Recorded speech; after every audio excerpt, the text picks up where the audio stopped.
Hello students. Students, in the last unit of electrostatics we have studied different phenomena related to charge at rest. But in this unit of current electricity we will study the phenomena related to charge in motion. Now to understand this phenomena we have to consider the current as a river of water. ठीक है, हम इस concept को समझने के लिए एक river of water consider करते हैं। देखिए बेटा, मान लिया ये एक रिवर ऑफ वाटर है, आपने सबने रिवर ऑफ वाटर देखी है, ठीक है।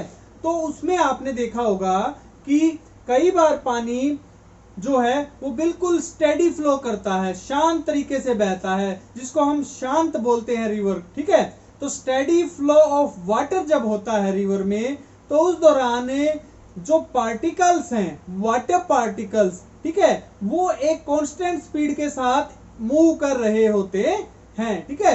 ऐसी ही सिचुएशन हमारी कंडक्टर्स के अंदर होती है, जिनके अंदर फ्री इलेक्ट्रॉन जो होते हैं बेटा, वो क्या करते हैं, एक पर्टिकुलर डायरेक्शन में कांस्टेंट वेलोसिटी के साथ मूव कर रहे होते हैं, ठीक है।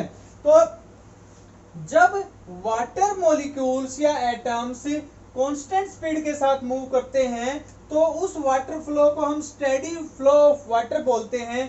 इसी प्रकार से जब इलेक्ट्रॉन इन एनी कंडक्टर या चार्ज इन एनी कंडक्टर क्या करे, कांस्टेंट स्पीड से मूव करे, तो उस प्रकार के फ्लो को, चार्ज फ्लो को हम क्या बोलेंगे, स्टेडी चार्ज फ्लो। ये बात समझ में आई। फिर एक और दूसरी घटना हम लेते हैं बेटा, कि मान लिया जब बहुत ज्यादा बारिश हो जाती है, फ्लड आ जाती है, तो फ्लड के टाइम में क्या होता है, वही नदी क्या करती है, उसमें जो पानी होता है, उसके जो वाटर मॉलिक्यूल्स होते हैं, उनकी स्पीड क्या हो जाती है बेटा, बहुत ज्यादा हाई हो जाती है। तो ऐसी सिचुएशन में जो फ्लो ऑफ वाटर है वो टर्बुलेंट हो जाता है, और टर्बुलेंट फ्लो ऑफ वाटर कब होता है, जब फ्लड आती है। इसी प्रकार से हमारा जो करंट है या चार्ज है, चार्ज भी जब बहुत अधिक मात्रा में बहुत ज्यादा गति के साथ फ्लो करता है, जैसा कि किसके अंदर होता है बेटा, लाइटनिंग इन द क्लाउड्स, बारिश के मौसम में जब बिजली, ठीक है, चमकती है, गिरती है, तो बहुत ज्यादा मात्रा में चार्ज फ्लो करता है। तो बेटा ऐसी सिचुएशन, फ्लड वाली सिचुएशन या लाइटनिंग वाली सिचुएशन, ये डेंजरस सिचुएशन होती है। इसमें हमारी जो है जान माल की हानि हो सकती है, ठीक है। तो ये मैंने एक एग्जांपल दिया आपको कि किस प्रकार से चार्ज जब मूव करता है, flow of charge in a particular direction actually make the current, वो क्या बनाता है, करंट। जब तक चार्ज एक पर्टिकुलर डायरेक्शन में मूव नहीं करेगा, हम करंट की डेफिनेशन नहीं दे सकते। चार्ज तो विदाउट एनी पर्टिकुलर डायरेक्शन भी मूव कर सकता है, लेकिन उस टाइम हम उसे करंट नहीं बोलेंगे, जब तक वो पर्टिकुलर डायरेक्शन में मूव नहीं करेगा। देखिए जैसे कि रिवर है, रिवर में हमें जब पानी एक पर्टिकुलर डायरेक्शन में मूव करता है, तो हम उसे बोलते हैं वाटर करंट। क्या बोलते हैं बेटा उसको, वाटर करंट, ठीक है, पानी की धारा। इसी प्रकार से जब चार्ज फ्लो करता है किसके अंदर, किसी कंडक्टर के अंदर, तो उसको हम बोलते हैं इलेक्ट्रिक करंट। क्या बोलेंगे बेटा, इलेक्ट्रिक करंट बोलेंगे, ठीक है, विद्युत धारा। ये तो है बेटा जल धारा, और ये क्या कहलाएगी, विद्युत धारा। समझ में आई बात। लेकिन जब हैजार्डियस फॉर्म में हो फ्लड के टाइम पर, तो उस टाइम बहुत ही ज्यादा क्या हो सकता है बेटा, नुकसान हो सकता है, फ्लो ऑफ चार्ज जो है वो बहुत अधिक होता है। क्लियर हो गई बात। अब हमें पता चल गया कि जब भी पर्टिकुलर डायरेक्शन में फ्लो करेगा चार्ज, यानी कि चार्ज इन मोशन होगा, तो करंट बनेगा। तो कंसेप्ट ऑफ करंट इलेक्ट्रिसिटी क्या कहता है कि current electricity is the branch of physics which deals with the study of phenomena related to charge in motion. जब चार्ज मोशन में होगा, तब जो घटनाएं होंगी वो सारी की सारी करंट इलेक्ट्रिसिटी में पड़ी जाएंगी। क्लियर हो गई बात।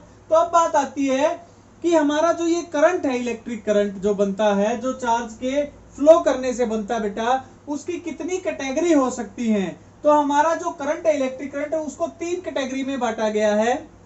अगर हमारा चार्ज कांस्टेंट वेलोसिटी के साथ फ्लो कर रहा है, स्टेडी फ्लो अगर ऑफ चार्ज है, तो उसको बोलेंगे स्टेडी करंट या डीसी करंट बोलेंगे। यहां पर करंट की वैल्यू टाइम के साथ चेंज नहीं होती।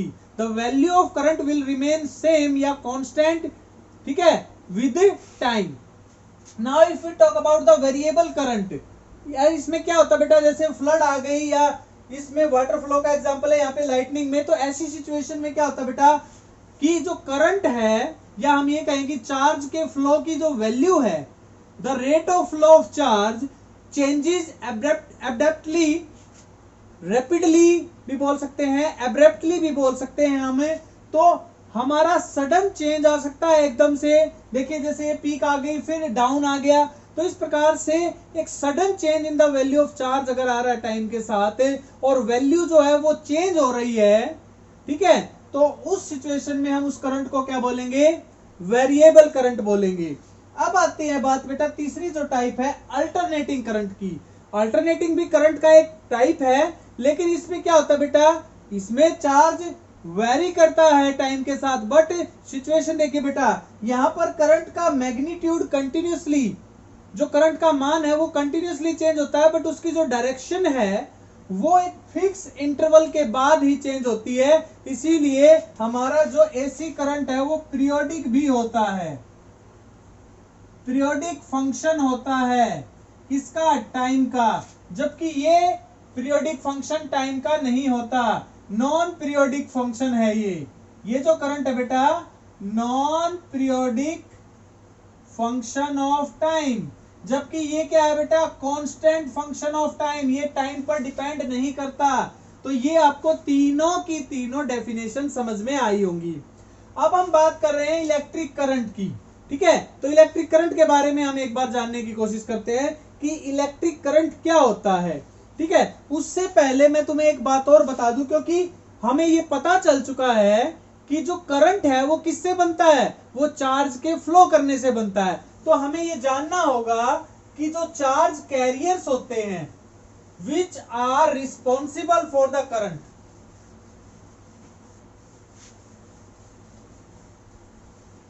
हमें यह जानना जरूरी है कि करंट को बनाता कौन है। करंट को कौन बनाता है बेटा, अभी अभी हमें पता चला कि जो करंट है that is formed due to flow of charge, and now we have to understand what are the carriers of these charge, ठीक है। तो हम किसकी बात करेंगे, कैरियर्स ऑफ चार्ज की। चार्ज को कैरी कौन करता है बेटा, तो बात करते हैं डिफरेंट डिफरेंट सब्सटेंसेस में डिफरेंट डिफरेंट फॉर्म में चार्ज होता है बेटा।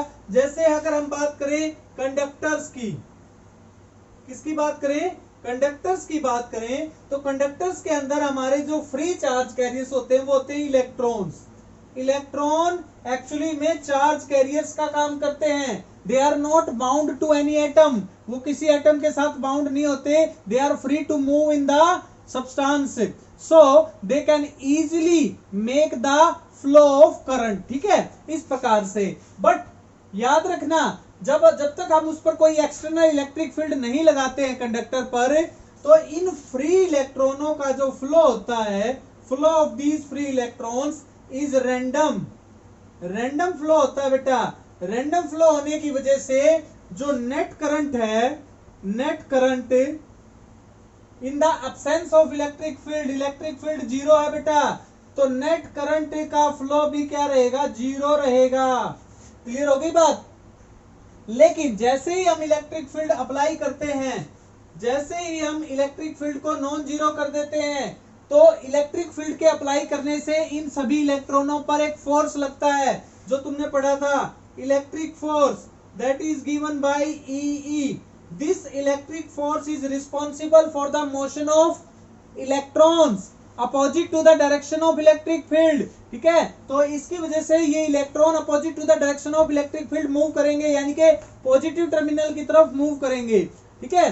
तो इस प्रकार से इनके मोशन की वजह से करंट जनरेट हो जाता है, पर्टिकुलर डायरेक्शन में इलेक्ट्रॉनों के फ्लो की वजह से इलेक्ट्रिक करंट जनरेट हो जाता है। स्टूडेंट्स मैं क्या बता रहा था कि जब इलेक्ट्रिक फोर्स लगता है किनके ऊपर, फ्री इलेक्ट्रॉन्स के ऊपर, तो due to that force electron starts moving in a particular direction that is opposite to the direction of electric field, ठीक है। तो उस वजह से इलेक्ट्रॉनों का एक पर्टिकुलर डायरेक्शन में जो फ्लो होता है वो इलेक्ट्रिक करंट को कंस्टिट्यूट करता है, बनाता है। ठीक है, अब जरूरी नहीं है कि हर प्रकार के सब्सटेंस के अंदर एक ही जैसे फ्री पार्टिकल्स हो। तो अगर हम बात करें जैसे इंसुलेटर्स की बात करते हैं, तो इंसुलेटर्स में फ्री पार्टिकल्स नहीं होते हैं, तो इंसुलेटर जो है वो करंट को फ्लो नहीं करवाता है। ठीक है, वो करंट का इफेक्ट जो है उसको फ्लो करवा सकता है जब हम डाइलेक्ट्रिक्स की बात करते हैं, क्योंकि डाइलेक्ट्रिक भी एक प्रकार का इंसुलेटर है। लेकिन अगर हम सॉल्यूशंस की बात करें, कुछ सॉल्यूशन जैसे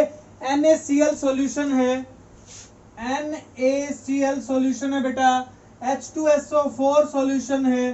ठीक है, इस प्रकार से कुछ अदर सॉल्यूशन है।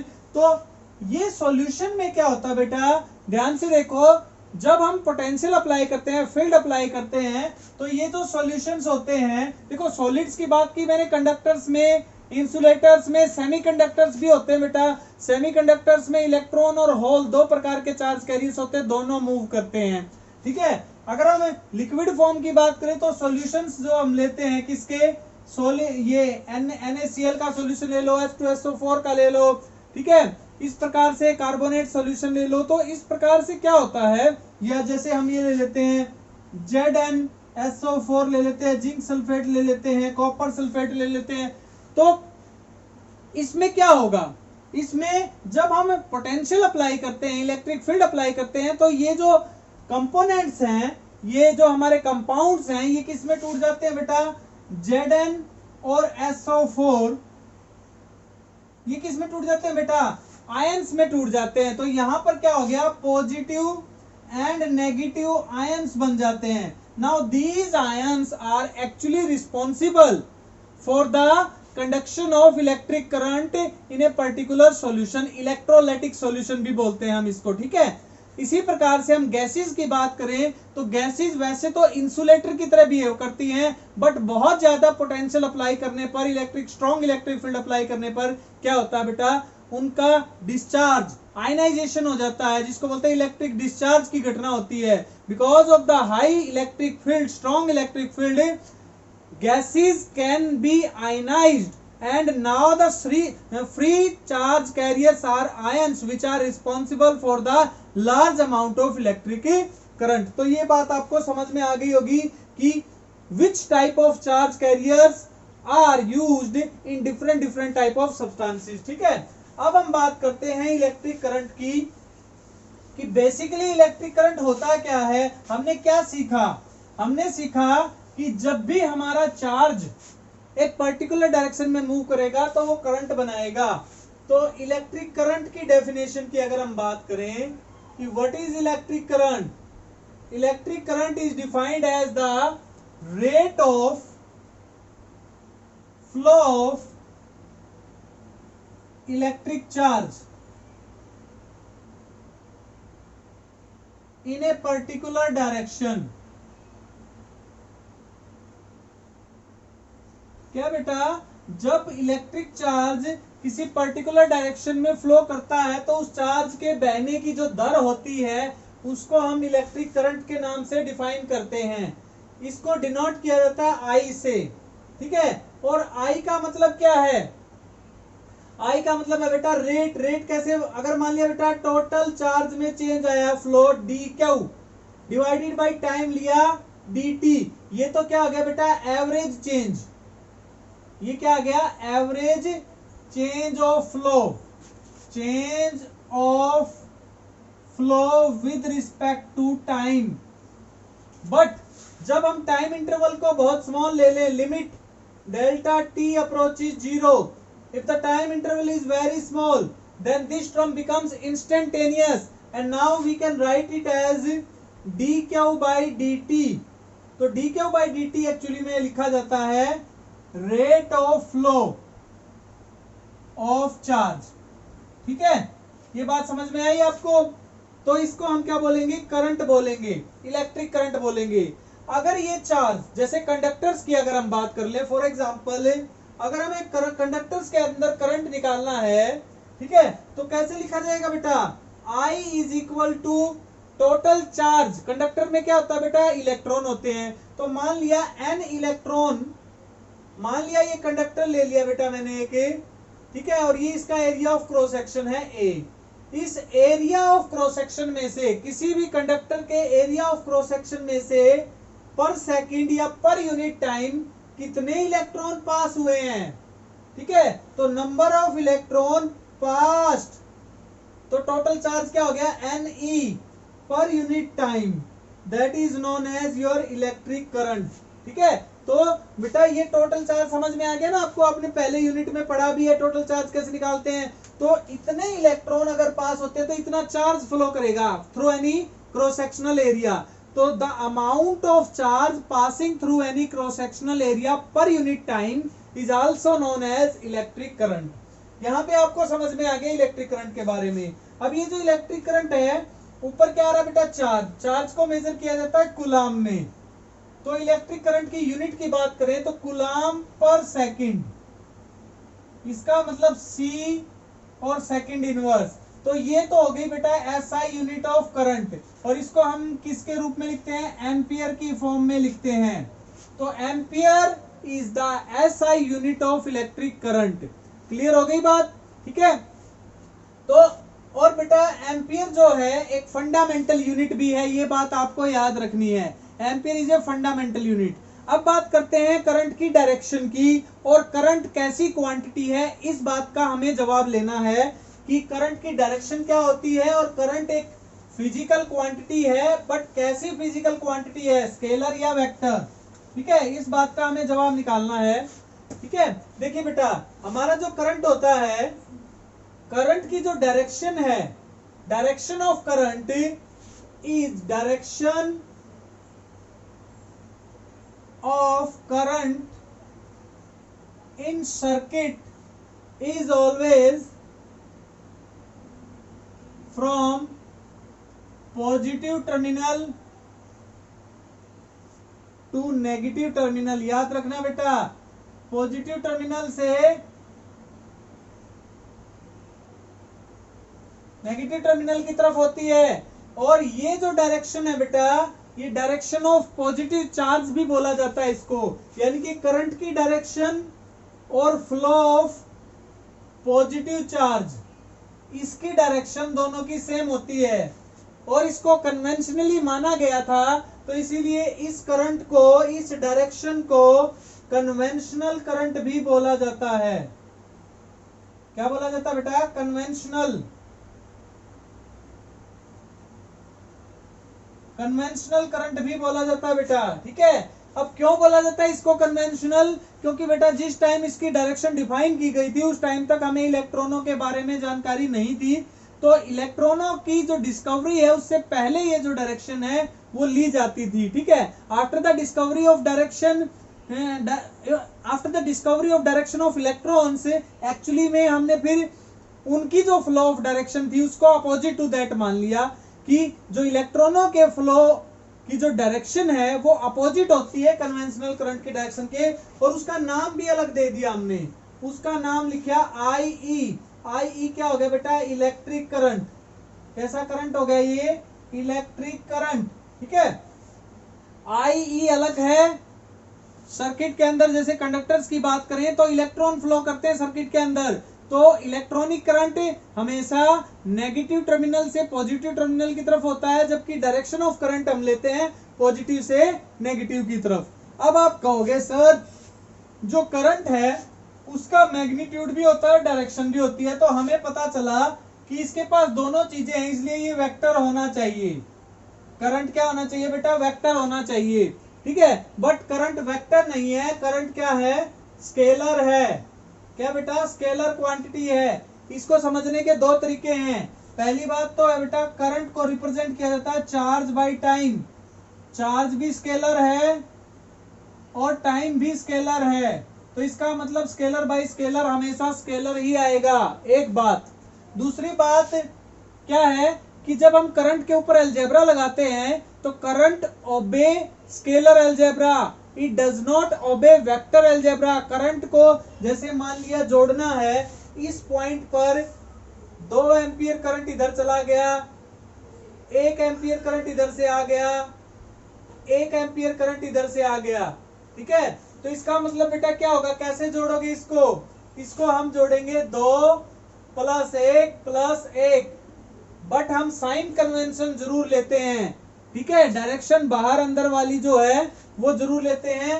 तो इनवर्ड को अगर हम पॉजिटिव माने तो +1 -1 -2 आंसर विल बी 0। तो सिंपल अलजेब्रा से हम इसको सॉल्व कर सकते हैं। तो इसीलिए इसको हम क्या बोल सकते हैं बेटा, स्केलर क्वांटिटी बोलेंगे। समझ में आ गई बात। इसके अलावा करंट की अदर यूनिट्स भी हैं। एसआई यूनिट तो थी एम्पियर, इसके अलावा हम इसको milliampere, microampere, picoampere, ठीक है, इस प्रकार से भी इसको हम इस्तेमाल कर सकते हैं। बात समझ में आ गई होगी आपको। एक और बात इंपॉर्टेंट है बेटा इसमें ध्यान रखने की, कि जो करंट मेजरमेंट के लिए हम एक डिवाइस का इस्तेमाल करते हैं जिसको हम बोलते हैं एमीटर, ठीक है। Ammeter is a device which is used to measure the electric current. और एमीटर को हमेशा सर्किट के अंदर सीरीज में यूज करना है आपको। जब भी आप इलेक्ट्रॉनिक सर्किट बनाओगे तो आपको एमीटर को किसमें यूज करना है, हमेशा सीरीज के अंदर इस्तेमाल करना है। तो इस प्रकार से आज का हमारा जो टॉपिक था वो इलेक्ट्रिक करंट के ऊपर था।